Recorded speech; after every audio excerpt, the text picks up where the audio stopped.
우리 시간 다 같이 자리에서 일어나셔서 오늘 우리에게 주실 하나님의 말씀 함께 봉독하겠습니다. 요한 1서 3장 19절에서 24절의 말씀입니다.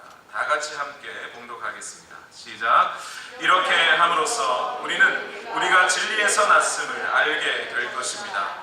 또 우리는 하나님 앞에서 확신을 가지게 될 것입니다. 우리가 마음의 가책을 받는다 하더라도 우리는 그러한 확신을 가지게 될 것입니다.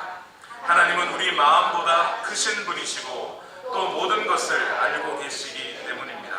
사랑하는 여러분, 우리가 마음의 가책을 받지 않으면 우리는 하나님 앞에서 담대함을 가지고 있는 것이요, 우리가 구하는 것은 무엇이든지 하나님에게서 받을 것입니다. 우리가 하나님의 계명을 지키고 하나님께서 기뻐하시는 일을 하기 때문입니다. 하나님의 계명은 이것이니 곧 그 아들 예수 그리스도의 이름을 믿고 그리스도께서 우리에게 명하신 대로 서로 사랑하라는 것입니다. 그리스도의 계명을 지키는 사람은 그리스도 안에 있고 그리스도께서도 그 사람 안에 계십니다. 그리스도께서 우리 안에 계시다는 것을 그가 우리에게 주신 성령으로 우리는 압니다. 아멘. 자리에 앉겠습니다. 여러분, 조지 뮬러라고 하는 목사님은 잘 아실 겁니다. 이 조지 뮬러와 함께 영국 플리머스 형제단의 영적인 리더였던 로버트 클리버 체크만이라는 분이 있습니다. 1803년 봄에 태어나셔서 1902년 겨울에 돌아가셨으니까 딱 100년을 사십니다. 원래 로버트 체크만은 훌륭한 저택에서 여러 명의 하인을 두고 집안에 어떤 문장이 새겨진 마차를 타고 다니는 부유한 가정에서 태어났습니다. 20살에 회심한 후에 그는 장래가 촉망받는 변호사가 되었습니다. 그런데 곧 이 로버트 체크만은 하나님께서 자기 자신을 전임 사역자로 부르고 계시다는 것을 받아들인 후에 그 다음 자신이 가진 모든 것을 버리고 주님을 따르기로 합니다. 법조인으로서 미래를 포기하고 자신이 물려받은 유산과 재산을 모두 팔아서 가난한 사람들에게 나눠줍니다. 그리고 그는 영국 반스테플이라고 하는 빈민지역으로 들어가서 이사를 해서 거기서 죽을 때까지 살았습니다. 극도로 가난한 사람들에게 전도하기 위해서입니다. 술 취한 사람들의 오물 또는 시궁창의 쥐, 병들이 우글거리고 득실거리는 가축 우리와 같은 그런 곳이었다고 합니다. 로버트 체프만은 여기에서 평생 혼자 살면서 사역을 했는데요. 체프만은 여기서 사역하기 시작할 때 자기가 거주할 집 건너편에 집을 한 채를 샀다고 합니다. 그리고 주님이 택하신 사람들을 거기에 보내주시도록 기도했다고 합니다. 숙박비도 없고 또 누군가가 와서 거기서 지낼 때 언제 떠날 것인지도 묻지 않고 잘 곳이 필요한 사람은 거기에 와서 자고 마음껏 누리다가 가시라고 집을 사뒀다는 거죠. 그리고 손님들은 거기 집에 들어오실 때마다 신발과 부츠를 매일 밤 그 집 현관 문 밖에 벗어두라고 했습니다. 그것 말고는 이 집에 살 규칙이 없어요. 그리고 그렇게 벗어두면 다음날 아침 이 신발과 부츠가 아주 윤이 나도록 닦여져 있었습니다. 오시는 손님들마다 로버트 체크만은 직접 자기가 무릎을 꿇어가면서 식사 수중을 들어드렸습니다. 이것이 하나님께서 자기에게 베푸신 사랑을 표현하는, 다른 사람들에게 사랑을 베푸시는 방식이었다고 합니다. 그래서 이 로버트 체크만은 이것 말고도 엄청나게 많은 사랑의 이야기들이 있었는데요. 이 로버트 체크만을 사람들은 사랑의 사도라고 별명을 붙여주었습니다. 1902년 로버트 체크만이 이름 모르게 또는 그렇게 죽어가던 1902년에 동방에 해 뜨는 나라인 한국에서 또 한 명의 사랑의 사도가 태어났습니다. 이름이 손양원이라고 하는 목사님인데요. 이분은 1938년 평양신학교를 졸업하고 곧장 부산 감만동에 있는 한센병 환자들의 교회로 자원해서 부임해 갑니다. 그리고 1946년에는 전남 여수에 있는 역시 한센병자들의 병원인 애양원 교회에 자원해 하셨습니다. 그리고 한국전쟁에서 퇴각하던 공산군에 붙잡혀서 1950년 9월 28일 여수 인근 과수원에서 총살당해 죽으실 때까지 한센병자들의 아버지로서 그들의 피고름을 빨아가면서 사역하셨습니다. 특히 손영원 목사님은 1948년 여순 반란 사건으로 공산주의자인 안재선이라는 사람에게 두 아들 동인과 동신을 잃고 갑니다. 자신의 사랑하는 두 아들을 한꺼번에 잃었지만 손영원 목사님은 그들의 장례식에서 하나님의 명령에 따라 이 자기의 아들 둘을 쏘아 죽인 안재선을 양아들로 삼겠다고 선포하고 9가지의 감사의 기도를 드렸습니다. 그리고 사형 직전에 있던 안재선을 찾아내서 구명운동을 펼쳤고요. 결국 그 안재선을 구해내어서 이름을 손재선이라고 바꾸어주고 양아들을 삼았습니다. 결국 이 안재선 씨도 구원을 받았고 그 안재선 씨의 부모님들까지 예수 그리스도를 주와 구세주로 영접하는 일들을 하게 했습니다. 이런 손영원 목사님의 삶이 나중에 안용준이라는 목사님에 의해서 알려지면서 책으로 엮어졌는데요. 그 책의 제목이 사랑의 원자탄이라는 제목이죠. 우린 그렇게 우리 손영원 목사님을 기억하고 있습니다. 자, 오늘 설교를 이 두 분의 이야기로 시작을 했는데 오늘 정확하게 조금 더 오늘 설교의 말씀의 초점은 여기에만 있는 것은 아닙니다. 여러분 먼저 이런 로버트 체프만이나 손영원 목사님의 이런 이야기를 들으면 여러분의 마음에는 어떤 마음이 먼저 드시나요? 요한일서 3장 17절에서 18절의 말씀에 이런 말씀이 있습니다. 지난주의 설교 말씀의 끝부분이었는데요. 다 같이 한번 읽어보실까요? 시작. 누구든지 세상 재물을 가지고 있으면서 자기 형제자매의 궁핍함을 보고도 마음 문을 닫고 도와주지 않으면 어떻게 하나님의 사랑이 그 사람 속에 머물겠습니까? 자녀된 이 여러분, 우리는 말이나 혀로 사랑하지 말고 행동과 진실함으로 사랑합시다. 자신의 가진 재물로 형제자매의 궁핍함을 채워줄 수 있는 사랑, 원수도 사랑하는 말씀에 대해서 말로만 혀로만 사랑하지 않고 실제로 그 아들을 양아들 삼는 사랑, 그 사랑을 오늘 우리도 해야 한다는 것이에요. 그런데 그냥 해라 이렇게 말하지 않고 사도 요한은 이 말을 덧붙입니다. 요한일서 3장 16절 말씀입니다. 같이 한번 읽어보겠습니다. 시작. 그리스도께서 우리를 위하여 자기 목숨을 버리셨습니다. 이것으로 우리가 사랑을 알았습니다. 그러므로 우리도 형제 자매를 위하여 목숨을 버리는 것이 마땅합니다. 그리스도인이라면 형제 자매를 위하여 목숨을 버리는 것이 마땅합니다. 로버트 체프만처럼 손영원 목사님처럼 그리스도인이라면 그렇게 사랑하는 것이 당연하고 자연스럽고 마땅하고 꼭 그렇게 해야 합니다. 그로써 우리는 사랑을 알았기 때문입니다. 우리는 이미 예수 그리스도 주시는 사랑을 받지 않았습니까? 라고 이야기합니다. 이런 이야기를 들으면 여러분 마음에 어떤 생각이 먼저 드십니까? 맞아, 나도 예수님으로부터 사랑받았지. 내가 그리스도인 아닌가? 그러면서 사랑하며 살아야지 라고 더욱 분발하게 되시나요? 아니면 반대로 도리어 마음에 낙담이나 양심의 가책이 찾아오십니까? 나는 그렇게 사랑한 적도 없는데 어떻게 나더러 그런 사랑을 하라고 하시나? 아, 나는 사랑이 없으니 나는 그리스도인이 아닌가 봐 라는 생각이 먼저 드십니다.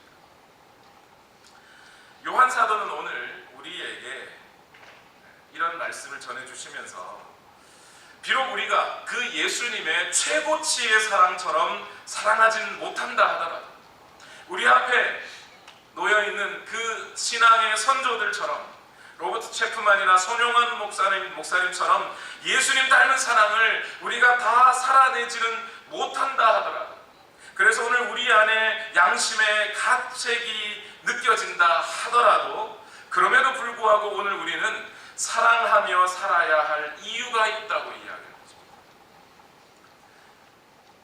오늘 이 시간에 이 말씀을 저의 부족한, 사랑이 부족한 목사의 말로 듣지 마시고 사도 요한과 같이 그 별명 자체가 이미 사랑의 사도인 사람이 자기의 일생을 예수 그리스도의 사랑으로 가득 채우면서 살아있는 순교자의 삶을 살아간 노사도가 오늘 우리에게 권면하는 말씀으로 들어주시면 좋을 것 같습니다.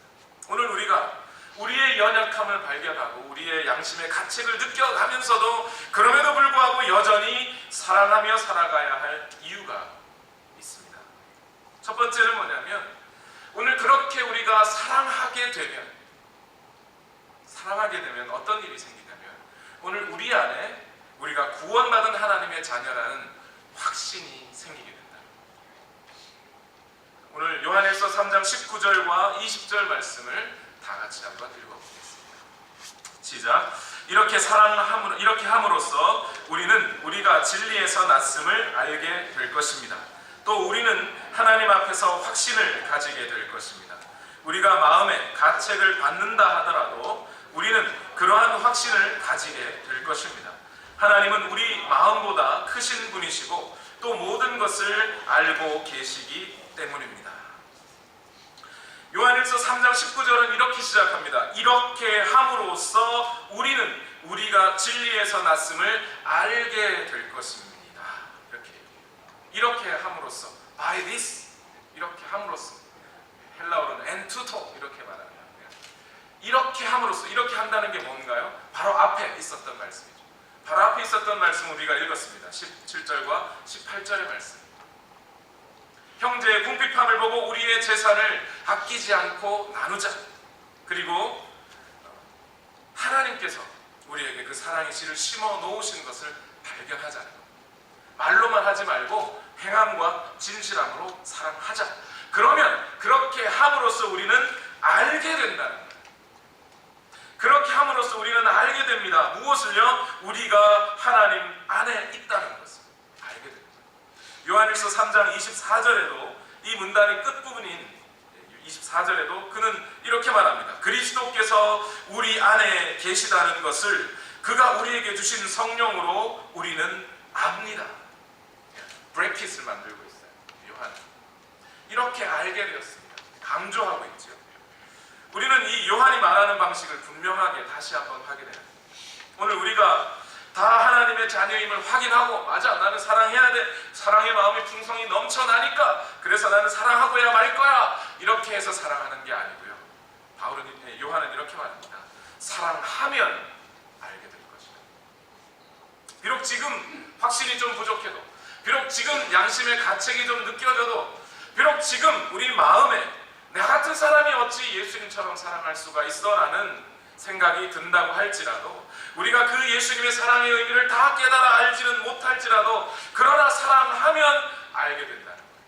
오늘 우리가 예수님과 함께하고 있다는 것을 알게 된다는 거예요. 저는 결혼하기 전에 아버지가 된다는 것, 특히 한 가정의 가장이 된다는 것에 대해서 상당히 두려워했던 사람입니다.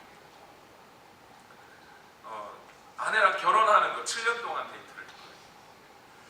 그래서 빨리 결혼하고 싶기는 한데 그런데 결혼하면 아이를 낳고 그들의 인생을 책임져서 이끌어 주어야 한다는 것에 대한 강한 책임감이 느껴져서 두려운 마음이 컸습니다. 그래서 나는 나 같은 사람이 아버지가 되기를, 나처럼 이기적인 사람이 아버지가 될 수 있을까? 물리적으로는 아이를 낳으면 아버지가 되겠지만 내 부모님이 나를 사랑하신 것처럼 내가 자녀들을 과연 사랑할 수 있을까? 라는 생각이 많이 들었습니다. 그런데 아이들을 낳고 보니까 또 기르면서 알게 됐습니다. 저보다 제 아내가 아이들을 더 사랑하더군요. 왜 그런가 봤더니 제가 직접 배가 아파서 낳은 게 아니라 아내는 직접 자기가 배가 아파서 낳았더라고요. 그러니까 더 사랑하더라는 거죠. 아이들의 기저귀를 갈아주면서 그 순간에는 좀 기저귀 갈아주는 것이 힘들고 고단스러워도 시간이 지나면서 아이들을 내가 사랑하고 있고 내가 아버지가 되어가고 있다는 것을 나중에서야 알게 됐습니다. 사랑을 하면 아버지가 되는 거구나. 내가 이미 아버지가 다 되어서 사랑하는 게 아니고 사랑을 하다 보니 나도 아버지가 되어가는구나 라는 것을 깨닫게 됩니다. 윤종신이라는 가수가 지은 노래 중에 제목은 환생인데요. 가사 중에 이런 가사가 있습니다. 다시 태어난 것 같아요. 내 모든 게 다 달라졌어요. 그댈 만난 후로 난 새 사람이 됐어요. 우리 어머니가 제일 놀래요. 할 때도 안 된 샤워를 하며 그 멜로디를 따라해요. 늘 힘들었던 나의 아침이 이렇게 즐거울 수 있나요? 오 놀라워라 그대 향한 내 마음, 오 새로워라 처음 보는 내 모습. 매일 이렇다면 모진 이 세상도 참 살아갈 만할 거예요. 부모의 사랑이, 또 한 남자가 한 여인을 사랑하는 그 사랑이 비록 오늘 우리 그리스도인들이 형제 자매들을 향하여 예수님처럼 사랑해야 하는 그 아가페의 사랑과는 좀 다른 측면이 있다 하더라도 이 점만큼은 비슷한 것 같습니다. 사람이 사랑을 하면 새 사람이 된다는 거예요. 사람이 사랑을 하면 달라지더라는 거예요. 그리고 그 달라진 모습을 스스로 발견하게 되더라는 거예요. 오늘 우리도 우리의 믿음의 선진들처럼 비록 우리의 믿음이 모자라고 우리의 결단이 모자라고 우리의 성품이 좀 모자라더라도 그들의 사랑을 따라 우리가 사랑해 가다 보면 우리의 믿음이, 우리의 자각이 어느 순간 그들의 믿음처럼 자라있음을 느끼게 될 거라는 겁니다. 참된 그리스도인이라 하더라도 그런데 때로는 마음의 가책을 받을 수 있습니다. 오늘 본문에서 마음의 가책을 받는다 하더라도 우리는 그러한 확신을 가지게 될 것입니다 라고 말하는 부분이 있는데요. 이 부분은 정말 문법적으로 해석하기가 매우 곤란한 부분이었습니다. 감사하게도 오늘 우리가 읽은 새번역 성경은 이걸 적절하게 잘 해석해주고 있어요. 요한은 교회 안에서 그리스도인인 척하면서 그리스도인이 아닌 말로는 사랑한다고 외치지만 정작 사랑을 하지 않는 그 마음의 진실함은 없는 그런 사람들은, 형제자매를 위하여 희생도 할 줄 모르는 사람들은 이미 그들은 그리스도인이 아니라고 제외를 해두었습니다. 그리고 나서 참된 그리스도인들에게 행함과 진실함으로 사랑하자고 말했죠. 그렇게 행함과 진실함으로 사랑하는 사람들이 진정한 그리스도인이라고 이야기해 줬습니다. 그러고 났더니 그 말을 듣는 사람들의 마음속에 나는 그렇게 사랑하지 못했는데 라는 양심의 문제가 생기는 것을 발견합니다. 양심이 찔리는 거죠. 그런데 이 양심의 문제에 대해서 요한은 오늘 이렇게 이야기해 줍니다. 여러분, 자동차를 보면 다양한 경고등이 앞에 계기판들이 있죠. 자동차의 속력이나 남아있는 연료나 엔진의 온도를 체크해주고 표시해주는 표시등이 있습니다. 그런데 거기 있는 엔진의 온도를 표시해주는 표시등의 바늘이 만약에 엔진의 온도를 잘못 가리키고 있다면, 엔진이 과열되어서 터지기 직전인데도 우리는 여전히 엑셀러레이터를 밟고 있다면 큰일 나는 거죠. 그런 것처럼 사람에게도 양심이라는 것이 있는데 이 양심은 사람이 바른 길을 가도록 항상 우리 안에 작동을 하게 되어 있습니다.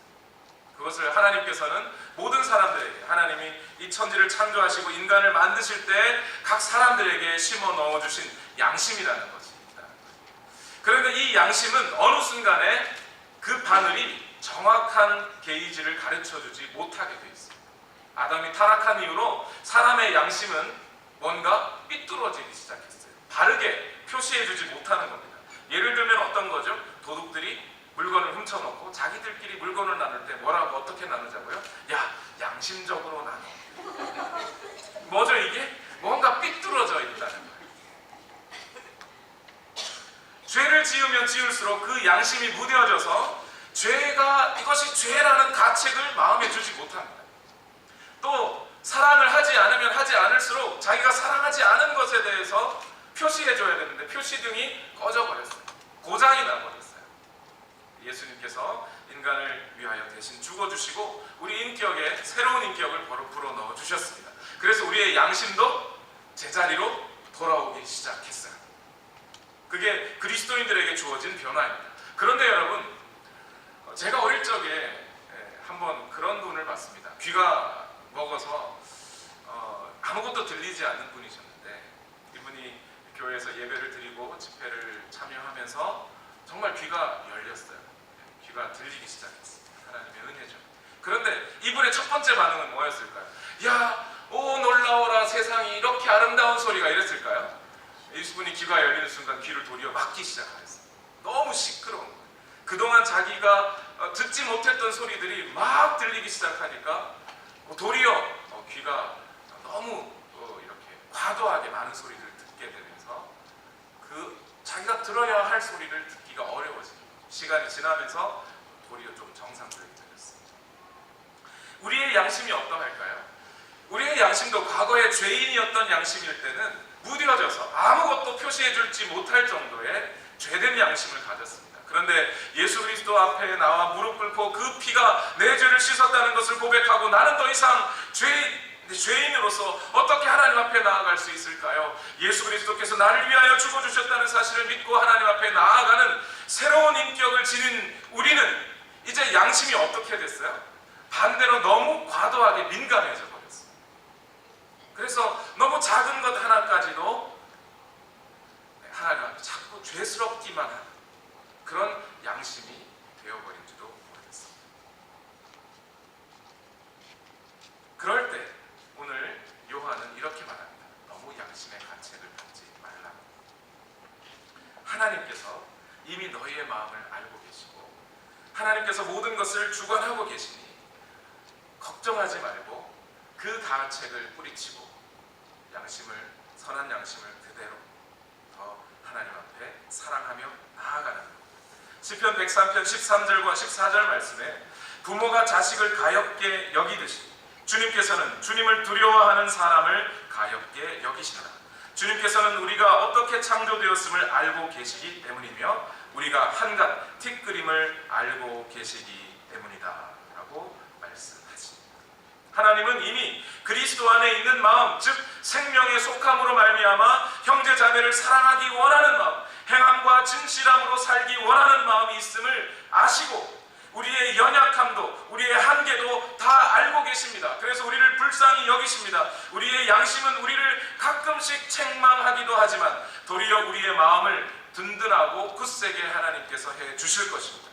마틴 루터는 이렇게 말합니다. 양심이 한 방울의 물이라면 우리에게 화목의 길을 여신 하나님은 넓은 바다와 같다. 요한 사도는 아마 베드로에게서 이 좋은 예를 본 것 같습니다. 요한복음 21장에 주님이 부활하신 다음에 베드로를 불렀습니다. 그리고 베드로에게 물어보셨습니다. 네가 나를 사랑하느냐? 베드로가 괴로워합니다. 왜 괴로운 거죠? 양심의 가책을 받았기 때문에. 그 양심의 가책이 느껴진다고 해서 베드로는 구원받지 않은 그리스도인이 아닌 사람입니까? 그 역시 훌륭한 제자였습니다. 베드로는 이렇게 대답합니다. 내가 주님을 사랑하는 줄 주님께서 아시고 계십니다. 예수님은 두 번째, 세 번째 또 물어보셨습니다. 베드로가 이렇게 대답합니다. 주님께서는 모든 것을 아시지 않습니까? 그러므로 내가 주님을 사랑하는 줄 주님께서 아시고 계십니다. 베드로의 마음에 가책도 있었습니다. 그러나 베드로가 잘한 것은 지금 자신의 양심의 가책 따라 자꾸 자책만 하지 않고 자기의 마음을 아시는 주님 앞에 자기 마음을 드러냈다. 사랑하는 여러분, 때로 여러분의 양심이 여러분을 책망하고 도저히 나는 이 거룩한 하나님의 사랑을 닮은 사랑을 할 수 없는 자인 것처럼 여러분 자신을 책망한다 하더라도 걱정하지 마시고 두려워하지 마시고 사랑하십시오. 그러면 하나님께서는 여러분의 마음을 아시고 여러분이 원하시는 일을 행하도록 하게 해 주실 것입니다. 두 번째로 오늘 우리가 사랑을 하며 살아가야 하는 이유가 또 한 가지가 있습니다. 우리가 사랑을 하게 되면 첫 번째 우리가 하나님의 안에 있다는 것을 알게 되고 두 번째 오늘 우리의 기도가 응답받게 된다는 것도 확신하게 됩니다. 오늘 본문 요한일서 3장 21절과 22절 말씀을 다 같이 읽어보겠습니다. 시작. 사랑하는 여러분, 우리가 마음에 가책을 받지 않으면 우리는 하나님 앞에서 잘못 읽으셨나요? 다른 건가요? 요한일서 3장 21절과 22절 시작.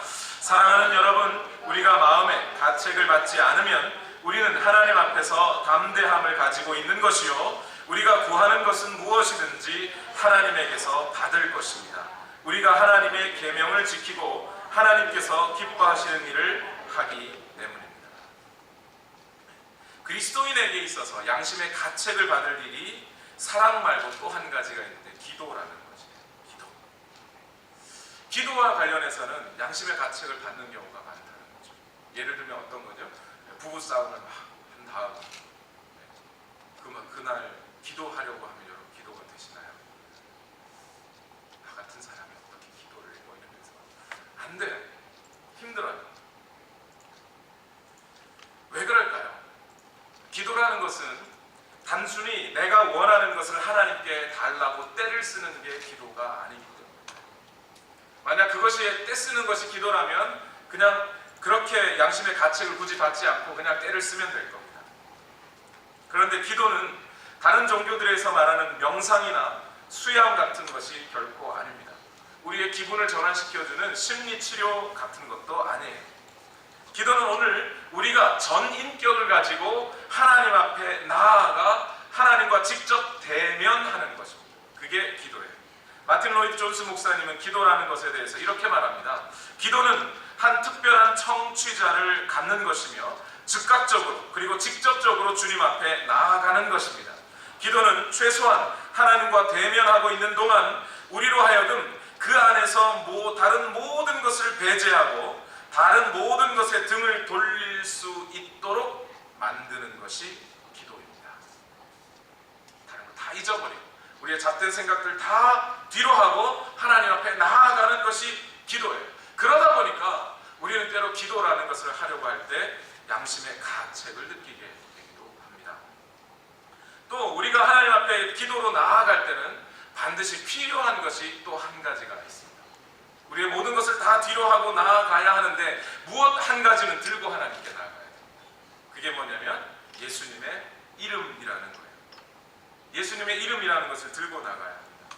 우리가 예수님의 이름으로 기도합니다 라고 할 때 이 예수님의 이름으로 기도한다는 것이 무엇과 같으냐면 이런 겁니다. 이번 달인가요? 다음 달쯤이면 이제 달라스에서 텍사스 페어를 하죠. 그런 페어에서 한 아버지가 아이들을 데리고 갔다고 한번 생각해 보시죠. 거기에는 정말 아이들이 눈이 휘둥그레질 만한 좋은 놀이기구들이나 인형들 그런 거 참 많습니다. 그런데 그걸 사려면 다 뭐가 필요해요? 티켓이 필요하죠. 티켓을 많이 사둬야 돼요. 그래서 아버지가 아이들을 데리고 거기 가려면 손에는 반드시 티켓을 한 뭉치를 딱 놓고 가야 돼요. 그래서 아이들에게 너는 몇 장 나눠주기 시작했습니다. 그런데 자기 아이들에게 다 나눠주고 마지막에 난생 처음 보는 아이가 아빠한테 이 아저씨한테 손을 내밀고 있어요. 그럼 여러분은 어떻게 하실 건가요? 아이들에게 티켓을 다 주다가 너 누구니? 하지 않겠습니까? 그렇죠? 바로 그 순간에 막내 아들이 아버지한테 이렇게 얘기하는 거죠. 아빠, 걔 나 친구인데 걔 같이 가자 그래서 내가 데리고 왔어. 그리고 데리고 오면서 내가 약속해줬어. 너 우리 아빠한테 티켓 달라고 손을 내밀면 분명히 아빠가 주실 거야 라고 약속했다. 그럼 아빠는 어떻게 해야 되죠? 줘야죠. 아들이 약속했다니까. 지금 뭐 한 거죠? 아이들은 그 아들의 이름으로 기도한 거죠. 그 아이. 오늘 우리가 예수님 앞에, 우리가 하나님 앞에 나아갈 때 기도로 나아간다는 것, 그리고 예수 그리스도의 이름을 들고 나아간다는 것이 마치 이것과 같은 거예요. 우리는 우리의 것으로 하나님께 나아갈 수 없어요. 예수 그리스도의 이름을 빌려 그 예수 그리스도의 이름을 가지고 하나님 앞에 나아가는 거예요. 예수 그리스도의 이름으로 하나님 앞에 나아간다는 것은 그래서 단순히 우리의 기도의 문장 속에 예수님의 이름으로 기도합니다라는 문구를 넣어서 기도한다는 뜻이 아니라 오늘 우리 자신이 우리 내면으로부터 전인격으로 우리의 진실함을 가지고 예수 그리스도를 의지함으로 하나님 앞에 나아가는 것을 말합니다. 요한은 이것을 이렇게 설명합니다. 요한복음 14장 13절 말씀 다 같이 읽어봅시다. 시작. 너희가 내 이름으로 구하는 것은 내가 무엇이든지 다 이루어 주겠다. 이것은 아들로 말미암아 아버지께서 영광을 받으시게 하려는 것이다. 내 이름으로 구하는 것은 내가 들어주겠다. 이렇게 하셨어요. 7절 말씀으로 가죠. 요한복음 15장 7절에서는 이렇게 말합니다. 시작. 너희가 내 안에 머물러 있고 내 말이 너희 안에 머물러 있으면 너희가 무엇을 구하든지 다 그대로 이루어질 것이다. 같은 말씀이죠. 예수님의 이름으로 구한다는 말이나 예수님이 우리 안에, 우리가 예수님 안에, 예수님의 말씀이 우리 안에 거하면 이라는 말과 같은 말. 오늘 우리는 예수 그리스도를 전인격적으로 사랑하고 그분의 말씀에 순종하는 삶을 가지고 예수님을 의지함으로 하나님께 나아가는 거예요. 그것이 예수님의 이름으로 구하는 거예요. 이것이 기도입니다. 이것이 기도이다 보니까 기도라는 것을 제대로 알지 못한 사람들이 그런 얘기를 하는 거예요. 목사님 내가 하나님 앞에 이거 해달라고 그렇게 얘기했는데 하나님이 안 들어주시더라고요. 그렇게 이야기하는 사람들의 삶과 기도의 태도를 잘 살펴보면 단 한 번이라도 하나님을 인격적으로 만나려고 한 적이 없어요. 그냥 자기가 구할 것을 그냥 막 구하다가 끝내죠. 어쩌다 보면 하나님이 들어주시기도 하실 겁니다. 그렇게 기도했다는 것은 기도한 것이 아닌 거죠. 예수 그리스도의 인격을 전적으로 의지하여 하나님 아버지 앞에 진실함으로 나아가는 것, 이것이 기도입니다. 그러다 보니 그리스도인의 마음에 때로 기도하려고 할 때 양심의 가책이라는 것이 찾아올 때가 있어요. 야, 너 자신을 봐. 네가 무언가 하나님께서 기도해서 얻어낼 수 있는 사람이라고 생각하니? 지난주에 너의 아내한테 얼마나 무시하는 말했니? 지난주 기도만 하면 지난주가 아니라 지난달이 생각나죠. 지난달에 너 시그널 어기고 그냥 갔잖아. 그러고 네가 기도하면 하나님 들어주실 것 같아? 라는 생각이 들어요. 지난달 것만 생각나는 게 아니라 3년 전 거. 3년 전에 네가 평상시에는 생각도 안 나다가 기도할 때만 되면 그 생각이 나요. 3년 전에 그 옆에 홈리스 있는데 그냥 지나갔잖아. 그러면서 네가 하나님 앞에 기도하면 하나님 응답하실 것 같아. 이런 생각이 막 들기 시작하죠. 요한은 이렇게 말합니다. 우리가 행함과 진리로서 사랑하면, 그래서 우리에게서 예수 그리스도의 사랑이 드러나도록 사랑하면, 그러면 우리는 담대함을 가지고 하나님께 나아갈 수 있습니다. 좀 전에 첫 번째 말씀대로 확신을 가지고 나아갈 수 있습니다. 예수님이 우리에게 주신 아가페 사랑으로 내 필요가 아니라 나의 형제 자매들의 필요를 위해 구하는 것이라, 그리고 이 땅에 하나님의 나라가 임하는 것을 위해 오늘 구하는 것이라면, 그렇다면 하나님은 반드시 분명히 응답하실 것입니다. 앞에서 말씀드렸던 플리머스 형제회의 로버트 체크만이 사랑의 사도였다면 그 플리머스 형제단의 기도의 사도가 한 명이 더 있죠. 말씀드린 대로 조지 뮬러라고 하는 분입니다. 이 조지 뮬러가 살아생전에 5만 번의 기도 응답을 받았다고 합니다. 그가 드린 기도의 모든 기도에 다 응답을 받았다는 얘기죠. 무엇이 비결입니까? 저도 그 책을 한번 읽어봤습니다. 그리고 조지 뮬러의 오토바이오그래피도 읽어봤습니다. 그가 하나님께 드린 기도의 내용 단 한 구석이라도 자기 자신을 위한 이기적인 기도는 어디에도 찾아볼 수가 없었어요. 그가 고아들을 위하여 사역하였는데, 그가 고아들을 위하여 사역하면서 그가 드린 기도는 하나님, 이 고아들을 먹여 살려야 합니다. 이 고아들을 위해서 돈 얼마 좀 주십시오. 다 그런 기도였어요. 하나님이 고아들을 사랑하시는구나, 그럼 나도 사랑해야지, 그러고 시작한 그 고아들의 사역을 위하여 끊임없이 그들을 일으켜내고 예수 그리스도 앞에 인도하는 그 사랑에 근원하여 드린 기도였기 때문에 그는 일생의 모든 기도에 응답을 받은 것입니다. 오늘 이 말씀을 들을 통해 오늘 우리는 우리 자신의 기도를 돌아봐야 합니다. 나는 무엇을 위해 기도하고 있나? 나는 지금 하나님 앞에서 담력을 가지고 있나? 감사하게도 우리가 하나님 앞에 나아갈 때 담대함을 가지고 나아갈 수 있다면 좋겠습니다. 그런데 그 담대함은 어디를 통해서 오느냐? 오늘 우리가 사랑을 할 때, 사랑이라는 것을 행할 때 하나님 앞에 나아갈 담력이 생깁니다. 그리고 그 확신 속에 기도하면 그 하나님께서 기도하실 기도 내용대로 이루어 주실 것도 믿게 됩니다. 구체적으로, 실제적으로 가장 작은 것, 재물이라도 섬기면서 다른 형제자매들의 필요를 채우면서 기도하고 있는지, 아니면 나는 형제 자매들을 위해 아무것도 하지 않으면서 주님 도와주세요만 하고 있는지 돌아보셔야 하겠습니다. 마지막입니다. 세 번째로 오늘 우리가 사랑하며 살아야 하는 이유는, 첫 번째 우리가 사랑하게 되면 우리가 하나님 안에 있음을 알게 되고, 두 번째로 기도의 응답이 있음을 알게 되듯이, 세 번째는 우리가 예수 그리스도의 충만한 임재 가운데 있음을 알게 되게 됩니다. 예수님과 친밀하게 내가 교제하고 있는 사람이라는 것을 발견하기 때문에. 요한일서 3장 23절과 24절 말씀 다 같이 읽어보겠습니다. 시작. 하나님의 계명은 이것이니 곧 그 아들 예수 그리스도의 이름을 믿고 그리스도께서 우리에게 명하신 대로 서로 사랑하라는 것입니다. 그리스도의 계명을 지키는 사람은 그리스도 안에 있고 그리스도께서 그 사람 안에 계십니다. 그리스도께서 우리 안에 계시다는 것을 그가 우리에게 주신 성령으로 우리는 압니다. 속으로 근심이 생기신 분이 있어요. 설교가 벌써 첫째, 둘째하고 거의까지 왔는데 셋째 이제 읽었는데 어떻게 끝나나. 셋째 짧습니다. 앞에서 기도의 문제에 대해서 말씀드린 것처럼 오늘 우리가 형제자매를 사랑하는 것은 예수님이 우리에게 주신 새 계명, 너희는 서로 사랑하라 라는 계명을 지키는 것이고, 하나님께서 아들을 보내심으로써 우리에게 보여주신 그 사랑의 확증을 믿는 것이고, 예수 그리스도께서 죽어주신 것처럼 우리도 형제자매를 위하여 목숨을 내놓는 일을 하는 것입니다. 예수님을 닮아가는 것입니다. 그것을 요한은 그리스도의 계명을 지키는 사람은 그리스도 안에 있고 그리스도께서도 그 사람 안에 계시는 것이라고 말을 합니다.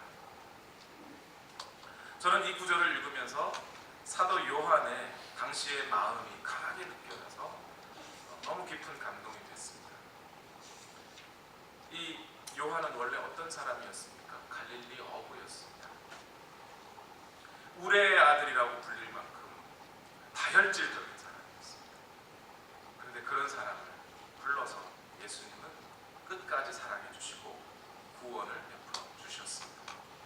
감사하게도 요한은 당시 제사장들과 먼 친인척 관계에 있어서 예수님이 십자가에 달려 돌아가시기 전 가야바의 제사장 가야바의 안뜰에서 신문을 받을 때 요한이 그 자리에 있었던 것 같습니다. 또 예수님이 십자가를 지시고 골고다를 오르실 때 예수님은 자신의 어머니 마리아를 이 요한에게 의탁하셨습니다.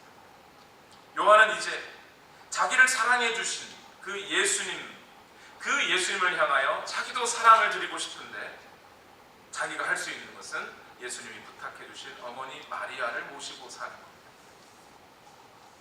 그런데 3일 후 갑자기 예수님이 부활하셨습니다. 그리고 부활하신 예수님은 제자들에게 오셔서 명령해 주셨습니다. 땅끝까지 이르러 내 제자를 삼으라. 그래서 요한은 그 말씀에 순종하기로 합니다. 예수님의 어머니 마리아가 돌아가시고 나서는 이제 요한은 더욱 본격적으로 소아시아의 교회들을 돌아봐가며 목회하였습니다. 그러던 중에 사랑하는 형님 베드로도 돌아가시고 형제 야고보도 순교하시고 목이 잘려 죽었죠. 예수님의 제자들 다 죽었습니다.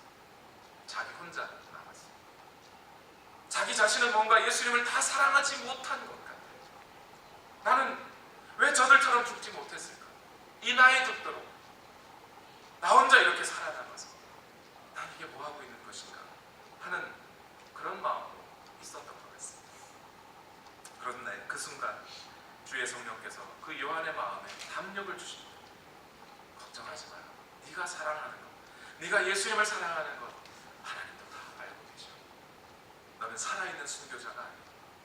너를 살려두신 이유가 있으니 그것은 여전히 예수 그리스도께서 하셨던 것처럼 너의 형제 자매를 돌보는 일을 해야 하지 않게, 그것을 위해 예수님도 너를 지금도 살려놓고 계신 것이 아니에요.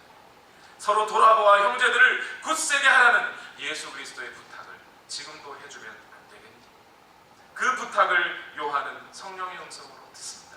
그리고 요한 1서 1장 3절과 4절 말씀에 분명히 그 뜻을 이렇게 밝히고 있습니다.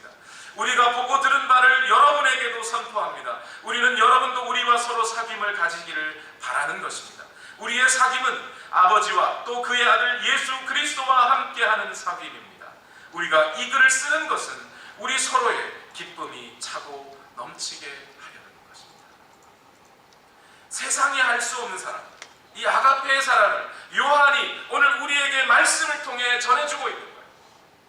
행함과 진실함으로 이렇게 사랑하게 되면 우리가 예수 그리스도 안에, 예수 그리스도께서 우리 안에 계신 것을 경험하게 된다는 확신을 갖게 됩니다. 말씀을 맺겠습니다. 여러분, 우리는 흔히 인생의 난제들을 만날 때마다 내가 믿음이 없었나 봐 라고 생각을 합니다. 그런데 때로 어떤 경우에는 우리 안에 믿음이 부족했던 게 아니라 사랑이 부족했기 때문일 수도 있습니다. 그래서 마음이 흔들렸던 것일 수도 있습니다. 사랑이 있었다면 오늘 우리가 그리스도 안에 있는 것을 더욱 확실히 알았을 겁니다. 우리 온누리 교회가 가졌던 과거의 어려움들도 생각해보면 그 속에서 갈등하고 다투고 힘들어했던 모습들도 알고 보면 믿음이 부족해서라기보다는 사랑이 부족해서였기 때문이 아닐까요? 사랑으로부터 오는 담력과 확신이 없었기 때문에 우리는 오늘날 우리가 용서해야 할 사람들을 감히 용서하지 못하고 주저하고 있었던 것은 아닐까요? 이제 우리는 세계를 품는 그리스도인이라거나 무슨 국가와 민족을 위한 교회라는 어떤 거창한 구호 뒤에 숨지 말고 하루에 한 사람씩이라도, 한 번에 한 사람씩이라도 우리 가족과 교우들을 행함과 진실함으로 사랑하는 일을 시작해야 할 것입니다. 사랑은 형제 자매를 대하여 오래 참는 것이고 친절하고 시기하지 않고 뽐내지 않고 교만하지 않고 무례하게 행하지 않고 자기의 이익을 구하지 않고 원한을 품지 않고 불의를 기뻐하지 않고 모든 것을 덮어주고 모든 것을 믿고 바라고 견디는 것이 사랑입니다. 이와 같이 오늘 우리가 이 사랑의 책임을 다하고 희생하고 순종할 때 하나님께서는 우리 안에 담대함을 주실 것이며 그 담대함으로 기도하게 하실 것이며 또한 그분의 친밀함을 우리 안에 나타내 보여주실 것입니다. 기도하겠습니다.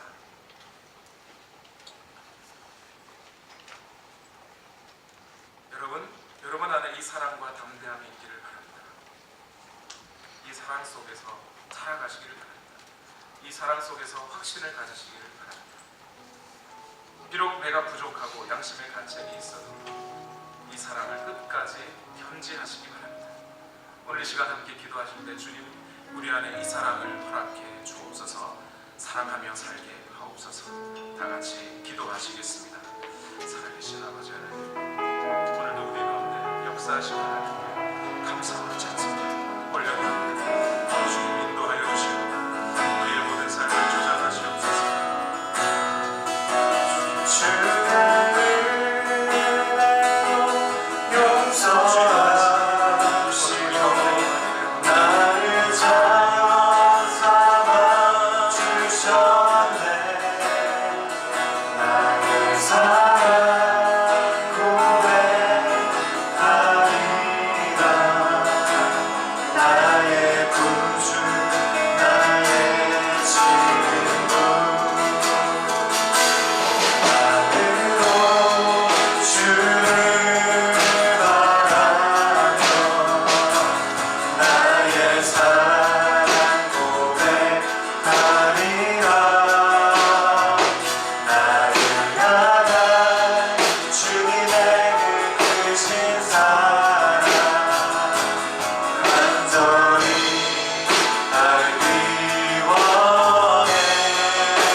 살아계신 아버지 하나님, 우리의 모든 삶을 인도하신 하나님께 감사와 찬송을 드립니다. 하나님, 나의 필요를 채우려는, 내 필요가 더 중요하다고 여기는, 나만큼 고통, 고난받은 사람이 없다고 여기는 이 세상의 사랑 말고 다른 형제 자매의 고통과 필요를 채우는 것을 앞세우는 하나님의 그 사랑을 닮아 오늘도 우리로 하여금 사랑하게 하옵소서.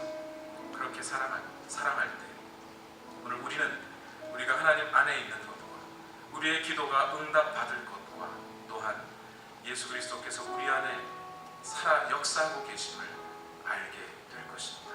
주님, 이 사랑하게 하여 주시옵소서.